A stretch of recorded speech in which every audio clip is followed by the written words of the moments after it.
दोस्तों, भारत त्यागों की भूमि रही है और त्याग हिंदुस्तान की नारियों में उच्चतम शिखर पर बसा हुआ है।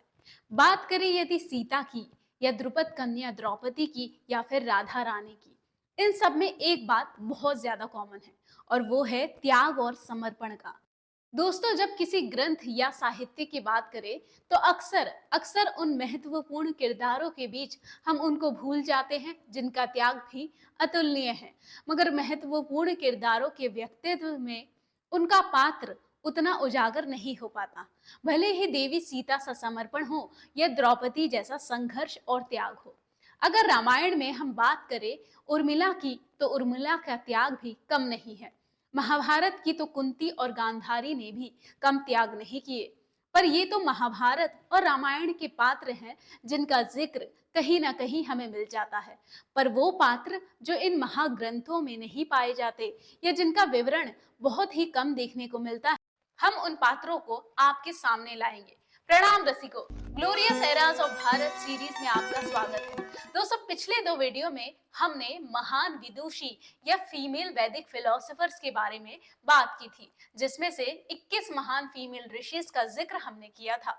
लोपामुद्रा और गार्गी के बारे में हम विस्तार पूर्वक से बात कर चुके हैं और आज हम बात करेंगे फीमेल फिलोसोफर अपाला के बारे में। तो चलिए शुरू करते हैं। दोस्तों, प्राचीन भारत की एक महान विदुषी थी अपाला। ऋग्वेद के 8वें मंडल में उनके बारे में जिक्र किया गया है। अपाला ऋषि अत्रि की कन्या थी जो सप्त ऋषि में से एक थे। दोस्तों, अपाला की बुद्धिमता और ज्ञान का राज्य भर में डंका था। वह इतनी बुद्धिमान थी कि वेदों की ऋचाएं एक बार में ही पढ़कर कंठस्थ कर लेती थी। चारों वेदों को याद करके वह जल्द ही वेदज्ञ हो गई थी और ब्रह्मवादिनी की उपाधि उन्हें मिली थी। दोस्तों, जब ज्ञानी और विदुषी होना ही आपकी पहचान हो जाए तो उसके बाद जीवन में कुछ मायने नहीं रखता। पर स्त्रियों के लिए विदुषी होना एक बात का फैक्टर है। सबसे पहले हम ये देखेंगे कि वो दिखती कैसी हैं और फिर बाद में कुछ और अपाला बुद्धिमान थी, इसमें कोई दो राहें नहीं थी। पर अपाला बचपन से ही त्वचा रोग से पीड़ित थी और इसकी वजह से ऋषि अत्रि को उनके विवाह को लेकर चिंता होने लगी और इसी कारण से उनके विवाह में देरी भी होने लगी। इसी बीच एक दिन कृशाव नाम के ऋषि अत्रि के आश्रम में आए, जिन्होंने अपाला से विवाह करने का प्रस्ताव रखा और फिर उनसे उनका विवाह हुआ। दोस्तों, उनको अपाला के इस रोग के बारे में पहले से ही ज्ञात था, फिर भी उन्होंने उनसे विवाह किया। पर अब सवाल ये है कि विवाह के बाद उनका जीवन सचमुच में कुशल मंगल था या नहीं। दोस्तों, विवाह के कुछ दिनों तक दोनों सुख से रहने लगे थे, पर धीरे धीरे अपाला का चर्म रोग बढ़ने लगा और इससे कृशाव ऋषि को उनसे घृणा होने लगी। दोस्तों, आवेश में आके किसी की खूबियों को देखकर हम किसी से विवाह तो कर लेते हैं, मगर उसकी गरिमा बनाए रखना ये हर किसी की बस की बात नहीं। ऋषि कृशाव ज्ञानी होने के बाद भी शारीरिक सुंदरता को महत्व देने लगे थे।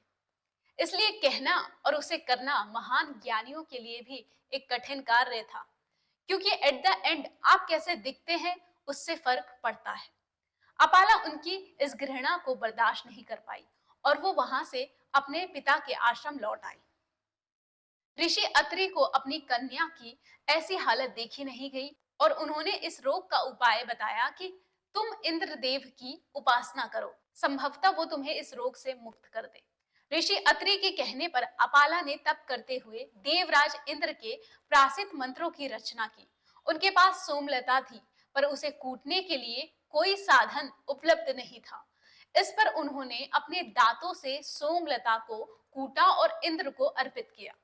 दोस्तों, अपाला की इस भक्ति को देखकर देवराज इंद्र प्रसन्न हुए और वरदान देने के लिए प्रकट हुए।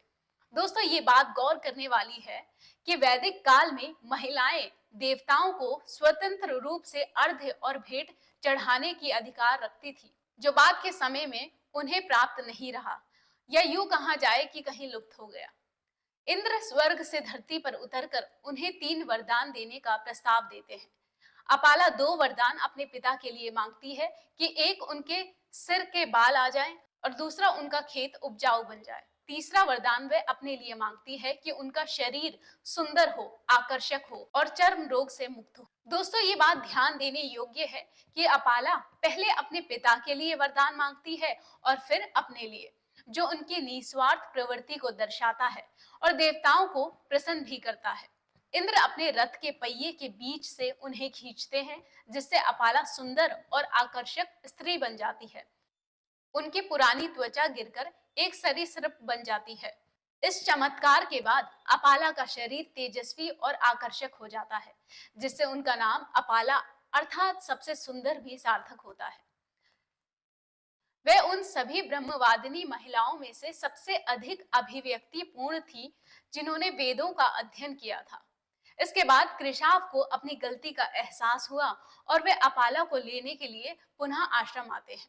उन्होंने महसूस किया कि उन्होंने अपाला के साथ अन्याय किया था। दोस्तों, अपाला को अब शारीरिक सुंदरता से कहीं अधिक आत्मिक शक्ति प्राप्त हो चुकी थी। दोस्तों, अपाला को सोमा नामक पवित्र पौधे से रस निकालने की एक नई विधि की खोज का श्रेय दिया जाता है। ये खोज वैदिक अनुष्ठानों के प्रदर्शन के तरीके में क्रांति लेकर आई, जिससे इन अनुष्ठानों की प्रभावशीलता और प्रतीकात्मक महत्व बढ़ा। उनकी उपलब्धियां प्राचीन भारत में महिलाओं की आध्यात्मिक और अनुष्ठानिक प्रथाओं को आकार देने में महत्वपूर्ण भूमिका को उजागर करती है।